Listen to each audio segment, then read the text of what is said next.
മഹാഗുരു ശരണം. മഹാഗുരു ശരണം. നമസ്കാരം സർ. നമസ്കാരം സർ, നമ്മൾ ലാസ്റ്റ് വീഡിയോയിൽ പ്രാർത്ഥനയുമായിട്ട് ബന്ധപ്പെട്ടിട്ടാണ് നമ്മൾ പറഞ്ഞ മൈൻഡ് അപ്പ് ചെയ്തത്. നമ്മൾ ഒരിക്കലും വേറൊരാൾക്ക് വേണ്ടിയിട്ട് പ്രാർത്ഥിക്കരുത് എന്നുള്ളത് സർ പറഞ്ഞിരുന്നു.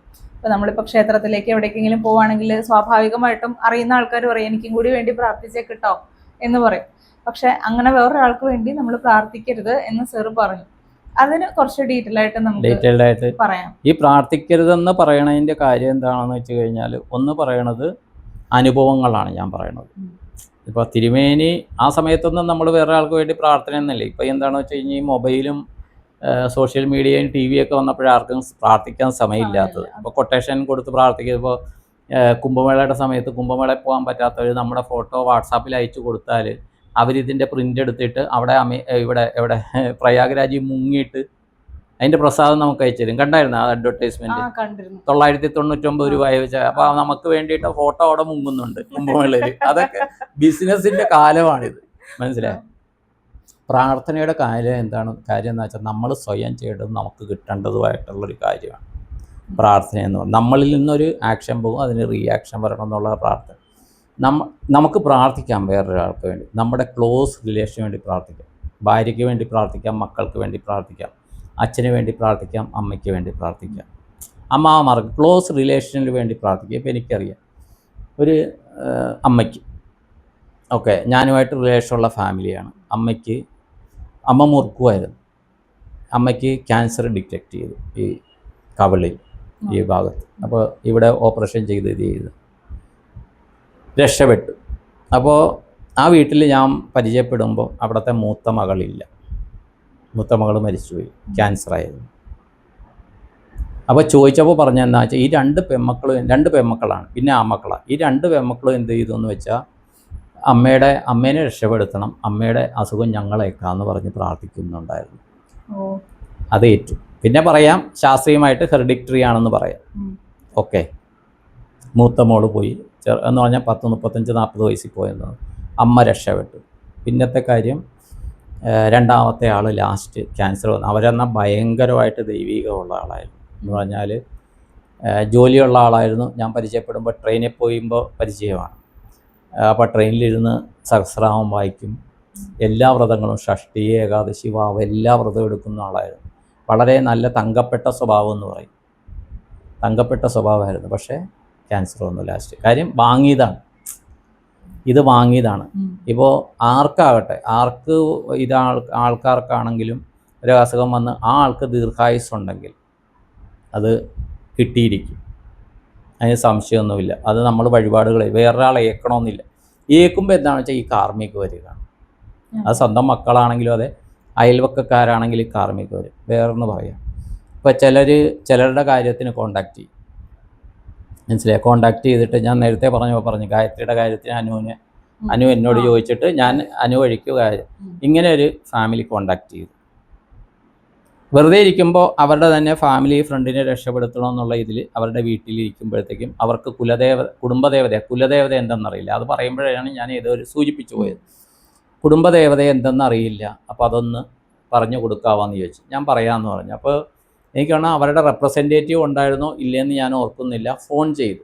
അപ്പോൾ ഞാനിങ്ങനെ ജസ്റ്റ് ഇരുന്നിട്ട് നമ്മൾ നോക്കുമ്പോൾ നമ്മുടെ ഉപാസനാമൂർത്തികളുടെ അനുഗ്രഹം കൊണ്ട് എന്തൊക്കെയോ ചില തോന്നലുകൾ മനസ്സിൽ വരുന്നു. അപ്പോൾ ഞാനിങ്ങനെ ചോദിക്കുകയാണ്, ഇങ്ങനെയുള്ള സ്ഥലങ്ങളുണ്ടോ, ഇതുണ്ടോ എന്ന് ചോദിക്കുക. കൊടുങ്ങല്ലൂർ അടുത്തെങ്ങാണ്ടാണ് ഈ സ്ഥലം, മൂത്തകുന്ന് ആ ഭാഗത്തായിട്ട് പറഞ്ഞു എന്നാണ് എനിക്ക് ഓർമ്മ. അടുത്ത് ഭയങ്കര ജലാശയം, അവരാണ് ആ സ്ഥലം പിന്നെ പറഞ്ഞത്. ജലാശയമുണ്ട് എന്ന് പറഞ്ഞാൽ സാധാരണ കുളമൊന്നുമല്ല, വലിയൊരു ജലാശയമാണ്. ദിക്ക് ഏതോ ഒരു ദിക്കിലേക്ക് പറഞ്ഞു, ഏതോ എന്ന് പറഞ്ഞാൽ കിഴക്ക് ദിക്കല്ല, വടക്കോ പടിഞ്ഞാറോ ദിക്കാണ്. അങ്ങനെ ഏതൊക്കെയോ ദേവതകളുണ്ടെന്നൊക്കെ കണ്ടു. ഇതൊക്കെ അവരോട് പറയുകയാണ്. അപ്പോൾ എനിക്ക് തോന്നണത് ഈ പർട്ടിക്കുലർ ഒരു വ്യക്തിയുടെ ആ വീട്ടിലെ കുടുംബനാഥൻ്റെ ജാതകം ഇവർ വാങ്ങിച്ച് വെച്ചു എന്ന് തോന്നാം. മൊബൈലിൽ എന്നെ കാണിക്കുമ്പോഴാണ് ഇത് സംഭവം. അപ്പോൾ നമ്മളിത് നോക്കുമ്പോൾ ഞാൻ എപ്പോഴും പറയുകയാണ്, ജാതകം ഒരു ടൂളാണ്. എനിക്ക് ജ്യോതിഷം അറിയില്ല, ഞാൻ നിമിത്തം വെച്ചാണ് നോക്കുക. ഇപ്പോൾ സാധാരണ ചിലർ മക്കളുടെ കാര്യത്തിന് ഇത് ചെയ്യുമ്പോൾ ഇന്നും ഞാൻ പറഞ്ഞു, മക്കളുടെ കാര്യത്തിന് ഞങ്ങൾ കോൺടാക്ട് ചെയ്യണം. ഞാൻ പറഞ്ഞു, നിങ്ങൾ ദയവ് ചെയ്ത് നിങ്ങളുടെ പേരും നാളും ഡേറ്റ് ഓഫ് ബർത്തും സ്ഥലവും അറിയിക്കുക. ഞാൻ നിമിത്തം വെച്ചാണ് നോക്കണത് എന്ന് എല്ലാവരോടും പറയാറുണ്ട്. ആൾക്കാർക്ക് അത് മനസ്സിലാകുന്നില്ല. നമുക്കത് എങ്കിലും നമ്മൾ നമ്മുടെ ഡ്യൂട്ടി പറയുന്നു. ഇത് പറഞ്ഞ് അപ്പോൾ ലാസ്റ്റ് കാര്യം പറഞ്ഞ് അതൊക്കെയായി. അപ്പോൾ അവിടെ പോയിട്ട് എന്തെങ്കിലും ചെയ്യണം കേട്ടാന്ന് പറഞ്ഞു. അത് ചെയ്യാമെന്ന് പറഞ്ഞു. മിക്കപ്പോഴും ഈ ഫാമിലിനെ കാണുമ്പോൾ ഫോൺ ചെയ്യുമ്പോഴേ മാസത്തിൽ ഒരിക്കൽ എനിക്ക് ഓർമ്മ വരും, എപ്പോഴൊന്നുമില്ല ഓർമ്മ വരും. അപ്പോഴത്തേക്കും ഞാൻ പറയാം അവിടെ ചെയ്യണം. അപ്പോൾ ഈ ചോദിച്ച ഫാമിലീസ് അവിടുത്തെ ഈ സ്ത്രീകൾ രണ്ടുപേരും പാസ്റ്റ് ലൈഫിൽ സഹോദരങ്ങളായിരുന്നു. ഈ ജന്മത്തിൽ ഇവർ തമ്മിൽ ഒരു സ്ഥലത്താണെന്നേ ഉള്ളൂ, ഒരു നാട്ടിലാണെന്നുള്ളതേ ഉള്ളൂ. അതേ കാസ്റ്റാണെന്ന് പറയാൻ പറ്റില്ല, ഹിന്ദു ആണെന്നേ പറയാൻ പറ്റുള്ളൂ. പക്ഷേ ഇവർ തമ്മിൽ ഭയങ്കര അടുപ്പമാണ്, ഭയങ്കര ക്ലോസ് ആണ്, മനസ്സിലായി. അപ്പോൾ അതുകൊണ്ടാണ് ഈ ഞാൻ പോണ അവിടെ അവർ ഇത്രയും ഇതെടുത്ത് ചോദിക്കാൻ കാര്യം. അപ്പോൾ ഞാൻ പറഞ്ഞു ഇതാണ് 1.5 വർഷമോ മറ്റോ ആയി ഞാനിത് പറഞ്ഞിട്ട്. അപ്പോൾ മിക്കപ്പോഴും ഞാൻ പോകും. അപ്പോൾ അവിടെ ചെല്ലുമ്പോൾ ഇവർ ഞങ്ങളുടെ കുടുംബദേവതനെ ഒന്ന് കണ്ടുപിടിച്ച് തരണമെന്ന് പറയും. അങ്ങനെയാണ് ഒരു ഡിസ്കഷൻ വന്നത്. അപ്പോൾ അവരുടെ ഒരു ആരോഗ്യ പ്രശ്നമുള്ള ജാതകം വന്നു, ഇത് വന്നു. അപ്പോൾ പലരും ഈ ജാതകം കാണിക്കുമ്പോൾ സാധാരണ ജ്യോതിഷന്മാരെ കാണിക്കുന്ന പോലെയാണ് കാണിക്കുന്നത്. ഞാനൊരു ജ്യോതിഷനുമല്ല. അപ്പോൾ ഇവരുടെ കുടുംബദേവത ഇതുവരെ എനിക്ക് കണ്ടുപിടിച്ച് കൊടുക്കാൻ പറ്റിയിട്ടില്ല. ഈ പറഞ്ഞ ചോദിക്കുന്ന ആൾക്കാരുടെ കുടുംബദേവത കണ്ടുപിടിച്ച് കൊടുക്കാൻ പറ്റിയിട്ടില്ല. അപ്പോൾ മിക്കപ്പോഴും ഞാൻ ചോദിക്കും, ഒരു 1.5 മാസം മുമ്പ് കണ്ടപ്പോഴും ഞാൻ ചോദിച്ചു, അവർ അവിടെ പോയായിരുന്നു, ആ ഫാമിലി അവിടെ പോയായിരുന്നു, ഇല്ലാന്ന് തോന്നുന്നു, എങ്ങനെയാണെന്നറിയാം. ബാക്കി എല്ലാ കാര്യത്തിനും സ്വാധീനിക്കാൻ, ഈ കാര്യത്തിന് ഇവർക്ക് സ്വാധീനിക്കാൻ പറ്റുന്നില്ല. ഈ കാര്യത്തിന് ഇവർക്ക് സ്വാധീനിക്കാൻ പറ്റുന്നില്ല. ഉടനെ അത് കഴിഞ്ഞപ്പോഴത്തേക്കും ഈ ആരുടെ ജാതകമാണോ കണ്ടത് അദ്ദേഹത്തിന് ഭയങ്കര സീരിയസ് ആയി, ആരോഗ്യപരമായിട്ട് സീരിയസ് ആയിട്ട് ആൾ പോയി. അതിന് ഒരാഴ്ച മുമ്പ് അവർ അവിടെ പോയി. പക്ഷേ അതിൻ്റെ ഒന്ന് രണ്ടാമത്തെ ഒരു കാര്യം പറയാം. ഇപ്പോൾ എൻ്റെ ഇളയ മോൻ സിയുടെ ഇതാണ്. അപ്പോൾ അവൻ്റെ ഫ്രണ്ട്സുണ്ട്. അപ്പോൾ മിക്കവരും വന്നാൽ ഇവിടെ നിൽക്കും. ഒരു പയ്യൻ വന്ന് അവൻ്റെ ചേട്ടന് കല്യാണം ആലോചിച്ചതുപോലും തെറ്റിപ്പോയി. ഓക്കെ, തെറ്റിപ്പോയെന്ന് ഇങ്ങനെ പറഞ്ഞിട്ട്, അപ്പോൾ ഞാൻ പറഞ്ഞു ഇത് അവൻ്റെ വീട് കോട്ടയം ജില്ലയിലാണ്. കോട്ടയം ജില്ല. അപ്പോൾ ഇത് എനിക്കൊരു ചിലർ വരുമ്പോഴേ ഒരു ഇത് കിട്ടും, നിനക്കെന്തോ ഇതിലൊരു പണിയുണ്ട് എന്ന് നമ്മളോട് പറയും, മനസ്സിലായോ. അപ്പോൾ ഞാൻ ഇങ്ങനെ ഭക്ഷണം കഴിക്കാതിരിക്കുമ്പോൾ ഞാൻ പറഞ്ഞു, മോനെ ഒരു കാര്യം ചോദിക്കട്ടെ, ഇത് ചേട്ടൻ്റെ നാളെ ഇതാണ്, ഇത് വീട്ടുകാരോട് ചോദിച്ചു, എന്തോ നമ്പരോ എന്തോ ചോദിച്ചു. ഇത് ചോദിച്ചിട്ട് ഇങ്ങനെ ഒരു ക്ഷേത്രമുണ്ടോ, ഇതാണ് ഇന്ന ജലാശയമുള്ളത്. അപ്പോൾ അവരുടെ ക്ഷേത്രം കുട്ടനാടായിരുന്നു. സൂചനകൾ ഞാൻ പറഞ്ഞു, ഇന്ന ക്ഷേത്രം ഉണ്ടോ, ഇന്ന പേര്. അപ്പോൾ പുള്ളി വീട്ടിൽ ചോദിച്ചപ്പോൾ ഇങ്ങനെ എന്തോ ഒരു കുടുംബദേവത ഉണ്ടതായിട്ട് പറയുന്നു, പോയിട്ടുണ്ടോ, ഇല്ല. അപ്പോൾ ഞാൻ ആ പേരടിച്ച് നോക്കിയപ്പോൾ അവിടെ കുട്ടനാട്ടിൽ ഇത് നമ്മൾക്ക് ഇത് ഗൂഗിളിൽ കിട്ടുന്നുണ്ട്. ഞാൻ പറഞ്ഞു അവിടെ പോയെന്ന് ഇത് ചെയ്യാൻ പറയുക കേട്ടോ. പുള്ളി വിദേശത്താണ്, ചേട്ടൻ വിദേശത്താണ്. അവിടെ പോയിട്ടൊന്ന് തൊഴാൻ പറയൂ കേട്ടോ, അത് ചേട്ടൻ്റെ ഇത് നടക്കുമെന്ന് പറഞ്ഞു. പിന്നെ 6 മാസത്തിനുള്ളിൽ കല്യാണം നടന്നു. പുള്ളി അവർ പോയി തൊഴുതു. വേറൊരു കാര്യം എന്താണെന്ന് വെച്ച് കഴിഞ്ഞാൽ, ഇതുപോലെ ഈ ഇവിടെ കുട്ടികൾ വരുമ്പോൾ ഞാൻ ഇവരോട് രക്ഷകർത്താക്കൾ എന്ത് ചെയ്യുന്നു എന്നൊക്കെ ചോദിക്കും. നമ്മുടെ ഒരു ആങ്സൈറ്റി ആങ്സൈറ്റി ഇല്ല, ഇവർ ഇത് വെച്ചിട്ട്. അപ്പോൾ എൻ്റെ മോൻ പറഞ്ഞ, അച്ഛാ എൻ്റെ ഒരു ഫ്രണ്ട് വരുന്നുണ്ട്, അച്ഛൻ അവൻ്റെ വീട്ടിലാരുണ്ട് ഇതാണെന്നൊന്നും ചോദിക്കരുത് എന്ന് പറഞ്ഞു. എൻ്റെ സ്വഭാവം അറിയാം. അപ്പോൾ വൈഫും പറഞ്ഞു, ചോദിക്കരുത് കേട്ടോ, അത് ആ പയ്യൻ്റെ അച്ഛനെന്തോ അല്പം ക്രിട്ടിക്കലാണ്, അതിൻ്റെ റിപ്പോർട്ട് വാങ്ങിക്കാൻ വരാം. അപ്പോൾ ഇവിടെ വന്ന് നിന്നിട്ട് ഇത് ചെയ്യും. വേറെ കണ്ട കണ്ണൂരോ എവിടെയാണ് ആ റിപ്പോർട്ട് വാങ്ങിക്കാൻ ഇവിടെ വന്നിരിക്കുകയാണ്. പിറ്റേ ദിവസം ട്രെയിന് പോകും. അപ്പോൾ ഇത് ചെയ്യാൻ പറഞ്ഞില്ല, ചോദിക്കലാന്ന് പറഞ്ഞു. പക്ഷേ ഈ പയ്യനെ കണ്ടു, ഞാൻ കണ്ടിട്ടൊന്നും നമ്മുടെ മനസ്സ് നിൽക്കുന്നില്ല. അപ്പോൾ ഞാൻ പറഞ്ഞു, മോനെ ഒരു കാര്യം ചെയ്യണം, ഒരു ഇത് ചെയ്യണം, എൻ്റെ അച്ഛൻ്റെ ജാതകം ഒന്ന് അയച്ചു തരാൻ പറ. വെറുതെ എൻ്റെ അച്ഛനിങ്ങനെ ചോദിച്ചു, ഒന്ന് അയച്ചു തരാൻ പറ, ഞാനൊന്നും പറയാലാന്ന് പറഞ്ഞു. ഏതായാലും അവരയച്ചു. അവരിതെല്ലാം ചെയ്ത് മതിയായിരിക്കും. കാര്യം ആ പയ്യൻ്റെ മുഖഭാവം അങ്ങനെയായിരുന്നു. അത് ഇത് ചെയ്തപ്പോഴത്തേക്കും ഇവരുടെ നോക്കിയപ്പോൾ ഇത് ആ കിട്ടണ നിമിത്തമൊക്കെ നോക്കും. അപ്പോൾ മോനപ്പോൾ ആർട്ടിക്കൽഷിപ്പ് ചെയ്യാൻ പോകുന്നുണ്ട്. മോനെ അയച്ച ഉടനെ തന്നെ അവൻ എനിക്ക് അയച്ചതാണ്. അപ്പോൾ അതിൻ്റെ നിമിത്തമൊക്കെ നോക്കിയാൽ പവർഫുള്ളായിട്ടുള്ള ദേവിയുണ്ട്. ഞാനുണ്ടല്ല, എന്താണ് നിങ്ങൾ മറന്നെന്നുള്ള ഭാവത്തിരിക്കുക. അത് പറയുമ്പോൾ എൻ്റെ ശരീരം ഇതാകുന്ന ചോദിക്കാനായിട്ട് ഇത് ചെയ്തു. ഞാൻ പറഞ്ഞ, മോനെ ഒന്ന് ചോദിച്ചു ഇവരുടെ അടുത്ത് ഇങ്ങനെ ഒരു ഇതുണ്ടോ എന്ന് ചോദിക്കുമെന്ന് പറഞ്ഞു. അപ്പോൾ അവർ പറഞ്ഞു, അപ്പോൾ തന്നെ അവൻ ഞാനിങ്ങനെ പറയുമ്പോൾ അവർക്കറിയാം. പിന്നെ ഉണ്ട്, ഞങ്ങൾ പോകാറുണ്ട്, വല്ലപ്പോഴും അവിടെ പോകാറുണ്ടെന്ന് പറഞ്ഞു. അപ്പോൾ ഞാൻ പർട്ടിക്കുലർ ഒരു കാര്യം ചെയ്യാൻ പറഞ്ഞെന്ന് വെച്ചാൽ, ഇതിപ്പോൾ ഞാനിത് പറഞ്ഞെന്ന് പറഞ്ഞ് ജനറലി എല്ലാവർക്കും ഇത് ആപ്ലിക്കബിൾ അല്ല. അതും ഞാൻ പറയാം. ഇപ്പോൾ ഒന്ന് പറഞ്ഞെന്ന് പറയും ഉടനെ ആൾക്കാർ അത് ചെയ്യും. ഇത് അവർക്ക് കിട്ടിയ സൂചനയാണ് എനിക്ക് ഞാൻ പറയണത്. അപ്പോൾ ഇത് പറഞ്ഞിട്ട് അദ്ദേഹത്തിൻ്റെ നെയ്യ്, ഒറിജിനൽ നെയ്യ് വാങ്ങിക്കുക ഒരു പാത്രത്തിൽ. ഏത് പാത്രമാണോ അതിൽ നിറച്ച് വാങ്ങിക്കുക. ഒരു ഇതിനകത്ത് കുപ്പിക്കകത്ത്. എന്നിട്ട് തുളസി ഉണ്ടല്ലോ, ഉം. തുളസിയുടെ തണ്ട് എടുത്തിട്ട് അതിൽ അദ്ദേഹം തന്നെ പേരും നാളും എഴുതാൻ പറഞ്ഞു. ഉം. എന്നിട്ട് അത് കയ്യിൽ വെച്ച് അദ്ദേഹത്തിൻ്റെ പേരും നാളും തുളസിയുടെ തണ്ടിൽ ഈ നെയ്യുടെ ഇതുമേ വെക്കാൻ പറഞ്ഞു. ഇത് പറയുകയാണ്, ഇങ്ങനെ ചെയ്യിച്ചിട്ട് നീ കൊടുത്തയക്കുന്നു. ഇത് അപ്പം തോന്നിയ ഒരു കാര്യമാണ് എനിക്ക്, മനസ്സിലായി. ഇത് അത് ചെയ്തിട്ട് ഇത് ചെയ്തിട്ട് അത് പ്രാർത്ഥിച്ചിട്ട് അവരാരെങ്കിലും വീട്ടിലെ ആരെങ്കിലും കൊണ്ടുപോയി ആ ദേവിക്ക് കൊടുക്കണം. എന്നിട്ട് അദ്ദേഹത്തിന് വേണ്ടിയിട്ട് എന്താണെന്ന് വെച്ചാൽ പുഷ്പാഞ്ജലി എന്തെങ്കിലും ചെയ്യാൻ പറഞ്ഞു. അത് കൊണ്ടുവന്ന് അദ്ദേഹത്തോട്ട് ഓടിക്കാൻ പറഞ്ഞു. ഇപ്പോൾ എനിക്ക് തോന്നുന്നത് നടന്നിട്ട് 2.5 വർഷമായി. ആ പയ്യൻ വിവാഹം ക്ഷണിക്കാൻ ഇവിടെ വന്നിരുന്നു. നമുക്ക് കിട്ടുന്ന സന്തോഷമുണ്ടല്ലോ, ആ ദേവി ആണ് തോന്നിച്ചേടാ നീ ഇങ്ങനെ ഒന്ന് ചോദിച്ചെന്ന് പറഞ്ഞത്. നമുക്ക് പോയാലൊരു വാക്ക്, അങ്ങനത്തെ കുറേയധികം സന്തോഷകരമായ കാര്യങ്ങളുണ്ട്. ചിലത് പറഞ്ഞിട്ട് നടക്കാത്ത കാര്യങ്ങളുമുണ്ട്. അപ്പോൾ ദേഷ്യക്കാരനാണോന്ന് ചോദിച്ചാൽ ഇങ്ങനെയൊക്കെയാണ്.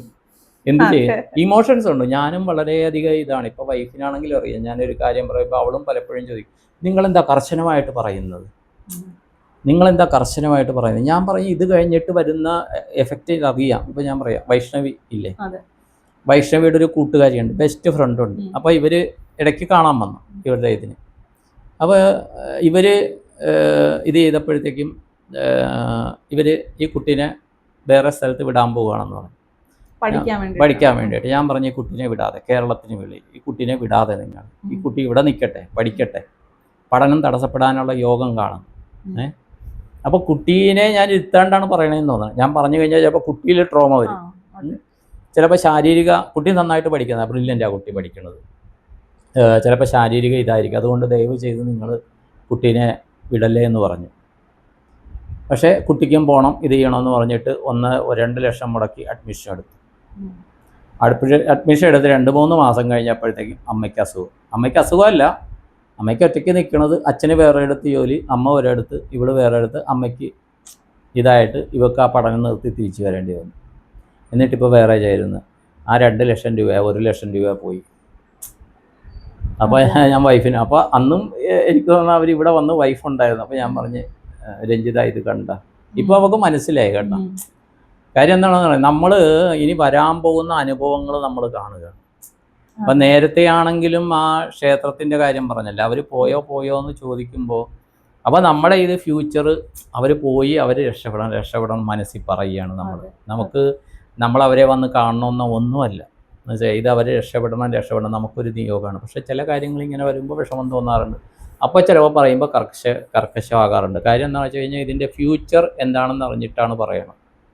ചിലർക്കത് മനസ്സിലാകുന്നില്ല, നന്നായിട്ട് വരണമെന്ന് വെച്ചിട്ട് പറയുന്നതാണ്. പക്ഷെ ചിലർക്കത് മനസ്സിലാകുന്നില്ല, എന്ത് ചെയ്യാൻ പറ്റും. പക്ഷെ എനിക്ക് ആ ഇമോഷൻ വരുന്നത്, മുന്നിൽ വന്ന് നിന്നിട്ട് ഇത് പറയുകയാണെന്ന്. ഇപ്പോൾ ഇത് ഗായത്രിയുടെ മുന്നിൽ വന്നിട്ട് കൃഷ്ണൻ വന്നിട്ട് എനിക്ക് ഇത് ചെയ്യണം, നീ ശ്രീനിവാസപ്പയ്യോട് പറഞ്ഞു മനസ്സിലാക്കെന്ന് പറഞ്ഞാൽ, ഗായത്രി പറഞ്ഞിട്ട് എനിക്ക് മനസ്സിലാകുന്നില്ലേ, ഗായത്രിക്ക് ദേഷ്യം വരും. ഇത് തന്നെയാണ് സംഭവിക്കുന്നത്.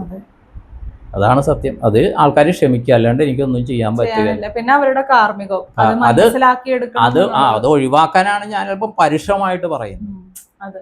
അങ്ങനെയെങ്കിലും ഈ മനുഷ്യൻ പറഞ്ഞ് അതെങ്ങനെയെങ്കിലും ചെയ്യട്ടെ എന്ന് വെച്ചാണ് അല്പം പരുഷമായിട്ട് പറയുന്നത്. ഇന്നലെയാണ് ഈ ചേച്ചിയോട് ഇത്രയും കട്ട് ആൻഡ് റൈറ്റ് ആയിട്ട് പറഞ്ഞു. ഏറ്റവും വലിയ ബുദ്ധിമുട്ട് എന്താണെന്ന്, ഇപ്പം ഞങ്ങളുടെ ആൾക്കാരാണ് ഏറ്റവും കൂടുതൽ കാർമ്മികം വാങ്ങിച്ചു വയ്ക്കുക. ബ്രാഹ്മിൻസ് ഉണ്ടല്ലോ, കാര്യം ബ്രാഹ്മണ കുലത്തിൽ ജനിക്കുന്നത്. അപ്പോൾ ബ്രാഹ്മണ ഹെജിമണിയാണെന്ന് ചോദിക്കും, അല്ല. ബൈ ബർത്ത് ബ്രാഹ്മിൻസ് ഈശ്വരീയമായ കാര്യങ്ങൾ ചെയ്തു പോവുകയാണ്. ഇപ്പോൾ ഗായത്രി ഒന്നും അങ്ങനെയല്ല, നിങ്ങൾ അമ്പലത്തിൽ പോകുന്നു ഇത് ചെയ്യുന്നു എന്നുള്ളതല്ലാണ്ട് ഉപാസനകളില്ല. ബ്രാഹ്മിൻസിന് കുലദേവത അങ്ങനെ ഉപാസനകളുണ്ട്, ഷോഡശ സംസ്കാരം പിന്തുടരുന്നുണ്ട്. അത് ബൈ ബർത്ത് നമ്മൾ പാസ്റ്റ് ലൈഫിൽ ഇത് വാങ്ങിച്ചിട്ട് എന്തോ പുണ്യം ചെയ്തിട്ടാണ് നമ്മൾ ഇതിലെടുക്കുന്നത്. അത് ചെയ്യാത്ത കൊണ്ടാണ് കാർമ്മികം വരുന്നത്. ചെയ്തിട്ടും വരും. എൻ്റെ കാര്യത്തിൽ എങ്ങനെയാണ് അനുഭവിച്ച് തന്നെ തീരും. പക്ഷേ കുറച്ച് റിലാക്സേഷൻ കിട്ടും. അപ്പോൾ ഇങ്ങനെയുള്ളവരുടെ ഞങ്ങളുടെ ആൾക്കാരുടെ കാര്യത്തിൽ ഇടപെടാൻ എനിക്ക് ഭയങ്കരമായിട്ട് ഇതാണ്. കാര്യം ഇങ്ങനത്തെ ചോദ്യങ്ങൾ വരും, മനസ്സിലായി. അതൊരു വല്ലാത്ത ഇതാണ്. നമുക്കതിന് ഉത്തരവുമില്ല. അവരവരുടെ കാർമ്മികമാണെങ്കിലും രക്ഷപ്പെടുത്തണമെന്ന് തോന്നും, മനസ്സിലായി. ഇപ്പോൾ ഒരാൾ ഉരുണ്ട് വീഴാൻ പോകുന്നു, നമ്മൾ ചെന്ന് പിടിച്ചാൽ ഇങ്ങനെ രക്ഷപ്പെടും. അതിൽ അയാളുടെ കാർമ്മികമാണ്, തലയടിച്ച് വീഴട്ടെ നമ്മൾ വിചാരിക്കരുതല്ല. അതാണ് ശ്രമിക്കുന്നത്, പക്ഷേ സാധിക്കുന്നില്ല. എന്നിട്ട് ലാസ്റ്റ് എനിക്ക് കോൺടാക്ട് സർട്ടിഫിക്കറ്റ് എഴുതും, ദേഷ്യക്കാരനാണ് അത് ഇതാണെന്ന് പറഞ്ഞിട്ട്. പക്ഷേ അവരിത് ചെയ്യുമ്പോൾ എനർജി ആയിട്ട് ഇത് ചെയ്യുമ്പോൾ മനസ്സിലാവും എന്താണ് കാര്യമെന്ന് മനസ്സിലാവും. തീർച്ചയായിട്ടും. ചില സമയത്ത് അങ്ങനെയാണ്. ക്ഷിപ്ര കോപിയാണെങ്കിൽ ക്ഷിപ്രപ്രസാദിയാണ്. അതെ. കാര്യം എനിക്ക് വരുന്ന കാര്യങ്ങൾ ഇൻഫർമേഷൻസ് ഞാൻ തരാറുണ്ട്, കൊടുക്കാറുണ്ട്. അതെ. കാര്യം ഇമോഷൻസാണ്. അല്ലേ ഇല്ല ഇതെല്ലാം പടം മടക്കിയിരിക്കണം. സ്വസ്ഥമായിട്ട് യൂട്യൂബും നോക്കിയിരുന്നാൽ ഒരു കുഴപ്പമില്ല. അതാണ് കാര്യം. ഇങ്ങനെയുള്ളപ്പോൾ ഞാനിപ്പോൾ ഫോണിലൂടെ വിളിച്ചാണ് ഓരോരുത്തരോടും പറയുന്നത്. അപ്പോൾ എന്നെ കാണുന്ന, എൻ്റെ ആക്ഷൻസ് കാണുന്ന എൻ്റെ ഫാമിലി, എൻ്റെ വൈഫ് എന്തോ രീതി ചെയ്യുന്നു. അതെ. ഞാനിവിടെ ആദ്യമായിട്ട് റെക്കോർഡിങ് നമ്മൾ തുടങ്ങുന്ന ആ ദിവസം വന്നിട്ട് ഞാൻ മാഡത്തിനോട് അതാണ് ചോദിച്ചത്. സാർ ഇങ്ങനെ എല്ലാവർക്കും വേണ്ടിയിട്ട് സാറ് പുറത്തേക്ക് പോകുന്നു. ആസ് എ വൈഫ് ഇപ്പം എൻ്റെ വീട്ടിലാണെന്നുണ്ടെങ്കിലും ഭർത്താവ് തീർച്ചയായിട്ടും നമ്മുടെ കൂടെ ഉണ്ടാവണമെന്ന് ആഗ്രഹിക്കുന്ന ഒരു ക്വാളിറ്റി ടൈം, ഫുൾ ഡേ ഇല്ലെങ്കിൽ പോലും നമുക്കൊരു ക്വാളിറ്റി ടൈം ഉണ്ട്. അപ്പോൾ അതുപോലും ഇവിടെ ഇല്ല. സദാസമയം ബ്ലെസ്സിങ്ങിന് ആൾക്കാർ വരുന്നുണ്ട്, അവരുടെ കാര്യം. പിന്നെ സാറിന് 24/7 സാർ ഫോണിലായിരിക്കും. ഫോൺ വഴി ത്രൂ ഓൺലൈൻ കൺസൾട്ടേഷൻ, ബ്ലെസ്സിങ്ങും അല്ലേ സാർ, എല്ലാം കൊണ്ടും സാർ എൻഗേജ്ഡ് ആണ്. പിന്നെ പലപ്പോഴും സാർ യാത്രകളിലായിരിക്കും, ക്ഷേത്രങ്ങളിലാണെങ്കിലും അതേപോലെ ഓരോ വീടുകളിലാണെങ്കിലും ഒക്കെ യാത്രകളിലായിരിക്കും. അപ്പം ഞാൻ സാറിൻ്റെ വയസ്സ്, അതേപോലെ ആരോഗ്യസ്ഥിതി എല്ലാം കൺസേൺ ആണ്. പുറത്തുള്ളവർക്ക് നമ്മളൊരു മനുഷ്യനായിട്ട് കൺസിഡർ ചെയ്യുന്നു, പക്ഷെ വീട്ടിലുള്ളവരുടെ ലോകം എന്ന് പറയുന്നത് ഇല്ലേ എല്ലാമാണ് നമ്മുടെ. അപ്പോൾ നമ്മളത് വേറൊരു കാര്യത്തിന് വേണ്ടിയിട്ട് വിട്ടുകൊടുക്കുകയാണ്. അത് എത്രത്തോളം ഡിഫിക്കൽട്ടാണെന്നുള്ളത് ഒരു ഭാര്യയായിട്ടുള്ള രീതിയിൽ നമ്മൾ സങ്കല്പിക്കുമ്പോൾ നമുക്ക് മനസ്സിലാക്കാൻ സാധിക്കും. അതൊരു വലിയൊരു സാക്രിഫൈസ് ആണ് ശരിക്കും. ചേച്ചി ഇത്രയും സാക്രിഫൈസ് ചെയ്യുന്നതുകൊണ്ടിട്ടും അഡ്ജസ്റ്റ് ചെയ്യുന്നതുകൊണ്ടും അത് പരിപൂർണമായിട്ട് മനസ്സിലാക്കുകയും ഉൾക്കൊള്ളുകയും ചെയ്യുന്നതുകൊണ്ടിട്ടല്ലേ സാറിന് ഇങ്ങനെ മറ്റുള്ളവരുടെ കാര്യത്തിലേക്ക് ഇൻവോൾവ് ചെയ്യാൻ പറ്റുന്നത്. അതെ, അതേപോലെ തന്നെ ഇപ്പൊ ഇതൊക്കെ നമുക്കറിയാം, എനർജി വെച്ചിട്ടുള്ള കളികളാണ്. കാർമികം നമ്മൾ വാങ്ങിച്ചെടുത്തിട്ട് നമ്മുടെ പോസിറ്റിവിറ്റി അവരിലേക്ക് കൊടുക്കുന്ന ഒരു കാര്യം കൂടിയാണ്. അപ്പൊ ഈ കാർമികം, മറ്റുള്ളവരുടെ ഒരു വേദന, അത് നമ്മൾ വാങ്ങിച്ച് എടുക്കുമ്പോൾ എത്ര ഉപാസനയുണ്ട് എന്ന് പറഞ്ഞാലും ഇത് അഫക്റ്റ് ചെയ്യുന്നുണ്ട് നമ്മളെ തീർച്ചയായിട്ടും. അപ്പോൾ സാറിനാണെങ്കിൽ ഇപ്പോൾ പല രീതിയിലുള്ള ഹെൽത്ത് വൈസ് ആണെങ്കിലും ശരി, എല്ലാ രീതിയിലും ഇല്ലേ സാർ, അതും തീർച്ചയായിട്ടും നമ്മളെ അഫക്റ്റ് ചെയ്യില്ലേ. ഫാമിലി ലൈഫിലാണെങ്കിലും ഒക്കെ നമുക്കതൊരു ഇതുണ്ട്. അപ്പൊ അതും നമ്മൾ മറ്റുള്ളവർക്ക് വേണ്ടിയിട്ടാണ് നമ്മുടെ ഈ ജീവിതം അതേപോലെ ഡെഡിക്കേറ്റഡ് ആക്കി വെക്കുകയും ശാരീരികമായിട്ടുള്ള വേദനകളാണെങ്കിലും ബുദ്ധിമുട്ടുകൾ, വേദനകൾ, അസ്വസ്ഥതകൾ. ഇപ്പൊ സാറ് ഇപ്പോൾ ശബരിമല ഇപ്പോൾ സാർ ഒന്ന് വീഴേണ്ട ഒരു സാഹചര്യം ഉണ്ടായി. അപ്പോഴും ആ ഫ്രാക്ചർ എന്ന് പറഞ്ഞാൽ ഈ പ്രായത്തിലുള്ള മനുഷ്യൻ അത് താങ്ങുന്നതിനൊരു പരിധിയുണ്ട്, വേദനകൾ സഹിക്കുന്നതിനൊരു പരിധിയുണ്ട്. ഇപ്പൊ സാറ് പല വീഡിയോയിലും ഇന്റർവ്യൂ ചെയ്യുമ്പോഴും സാർ പറഞ്ഞിട്ടുണ്ട്. ഇപ്പൊ ആ ബാക്കിൽ തന്നെ ഒരു ഇന്റർവ്യൂവിൽ അതിൻ്റെ ഇടയിൽ സാർ എന്നോട് പറഞ്ഞത് ഞാൻ ഓർക്കുന്നുണ്ട്. ഒരു വ്യക്തി, അദ്ദേഹം ഹോസ്പിറ്റലൈസ്ഡ് ആയിരുന്നു. സാറ് ഫോട്ടോ എടുത്ത് എനിക്ക് അയച്ചു തരൂ എന്ന് പറഞ്ഞ് അയച്ചു തന്നു. പിറ്റേ ദിവസം തന്നെ അദ്ദേഹത്തിന് എവിടെയാണോ ഫ്രാക്ചർ പറ്റി അദ്ദേഹം ഹോസ്പിറ്റലിൽ കിടന്ന് ആ കാലിൽ തന്നെ സാറിന് ബുദ്ധിമുട്ടുണ്ടായി എന്നുള്ളത്. അപ്പോൾ അവരിലുള്ള കാർമികം നമ്മൾ ഏറ്റെടുക്കുന്നുണ്ട്, അതിന്റെ ഇത്ര % നമ്മൾക്കും കിട്ടുന്നുണ്ട്. പക്ഷെ ഈ വിളിക്കുന്ന മനുഷ്യരൊന്നും മനുഷ്യരായിട്ട് കൺസിഡർ ചെയ്യുന്നില്ല. അതേപോലെ ഒരു ഫാമിലി ലൈഫ് ഉണ്ടെന്നുള്ളത് കൺസിഡർ ചെയ്യുന്നില്ല. നമ്മുടെ പ്രായം, അതേപോലെ നമ്മൾ ഇവർക്ക് വേണ്ടിയിട്ടാണ് ഇത്രയും ചെയ്യുന്നതെന്നുള്ളൊരു ചിന്ത പോലും സത്യത്തിൽ ഇല്ലാത്ത ഒത്തിരി മനുഷ്യർ അനാവശ്യമായിട്ടുള്ള രീതിയിലുള്ള ഒരു അനാവശ്യമല്ല. ഇതിൽ രസം എന്താണെന്ന് വെച്ചപ്പോ ഗായത്രി കുറച്ച് നാളായി, ഗായത്രിക്ക് അറിയാം പേഴ്സണലി ഞാൻ എത്ര കെയർ തരുന്നുണ്ട്. അപ്പോൾ അനുവിനും ആണെങ്കിൽ അറിയാം പേഴ്സണലി എന്താണ് കെയർ ചെയ്യുന്നത്. അപ്പോൾ പക്ഷെ പലർക്കും എന്താണെന്ന് വെച്ചാൽ അനു ഇത് ചെയ്യണത് അതിൻ്റെ ടെൻഷൻ തത്വമസിയിൽ. എന്നാൽ ഇവരൊക്കെ ഇവരുടെ ആവശ്യത്തിനാണ് കോണ്ടാക്ട് ചെയ്തിരിക്കുന്നത്. ഇപ്പോൾ ശ്രീജയ ടീച്ചർ വലിയ ആവശ്യമുണ്ടായി, എനിക്ക് ചെല്ലും ചിലവും തന്നാണ് തിരുവനന്തപുരത്ത് കൊണ്ടുവന്ന് നിർത്തിയിട്ട്, ഞാൻ വേണ്ടാന്ന് പറഞ്ഞാലും തന്നിട്ട് ബ്ലെസ്സിങ് വാങ്ങിക്കണം. വേറൊരു കാര്യം ഞാൻ പറയാം, ഞാനിപ്പോൾ ശനിയെക്കുറിച്ച് പറയുകയാണെങ്കിൽ എനിക്ക് 50 വയസ്സ് തൊട്ട് ശനി ദശയാണ്.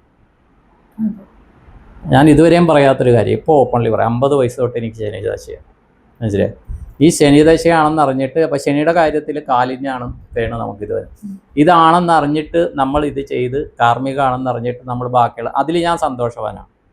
ഇപ്പോൾ എൻ്റെ ഭാര്യയ്ക്കെല്ലാം ആണെങ്കിൽ എന്താണെന്ന് വെച്ചാൽ പണ്ട് റിട്ടയറായി വെറുതെ ഒരു ഇത് മൂടിയായിട്ട് അല്ലെങ്കിൽ ഇതും മൊബൈൽ നോക്കിയിരിക്കും, പിന്നെ റീക്ലൈനറിൽ കിടന്ന് വായിക്കും. നമ്മൾ ഓപ്പറേഷൻ കഴിഞ്ഞ് വാങ്ങിച്ച റീക്ലൈനറിൽ കിടന്ന് മയങ്ങും. പക്ഷേ ഇപ്പോഴെന്ന് പറഞ്ഞാൽ നമ്മൾ ആക്റ്റീവാണ്. ബാക്കിയുള്ളവരുടെ കാര്യം എൻ്റെ സ്വന്തം കാര്യം പോലും ഞാൻ ഇത്ര ഇതായിട്ട് ചെയ്യല. എനിക്ക് വേണ്ടി വഴിപാട് ചെയ്യണ ഭാര്യ, മനസ്സിലായി? പക്ഷേ അവർക്ക് വേണ്ടി എനിക്ക് ചെയ്യാൻ പറ്റുന്നുണ്ടല്ലോ എന്നുള്ള ഒരു സന്തോഷമുണ്ട്. അത് സന്തോഷത്തോടെ നമ്മൾ കാണുന്നു. ആ സന്തോഷത്തോടൊപ്പം തന്നെ അല്പം അവർക്ക് വേണ്ടിയിട്ട് ഞാൻ പറയുന്നത് അവർ മനസ്സിലാക്കുന്നില്ലല്ലോ എന്നുള്ള വേദനയിൽ നിന്ന് ചിലപ്പോൾ ദേഷ്യം വരും. അത് സഹിക്കുക, അല്ലെങ്കിൽ പറയുന്നത് എന്തോ കാര്യമുണ്ട് എന്ന് മനസ്സിലാക്കിയിട്ട് അതനുസരിച്ച് മുന്നോട്ട് പോവുക. അതേ ഇതിൽ പറയാനുള്ളൂ.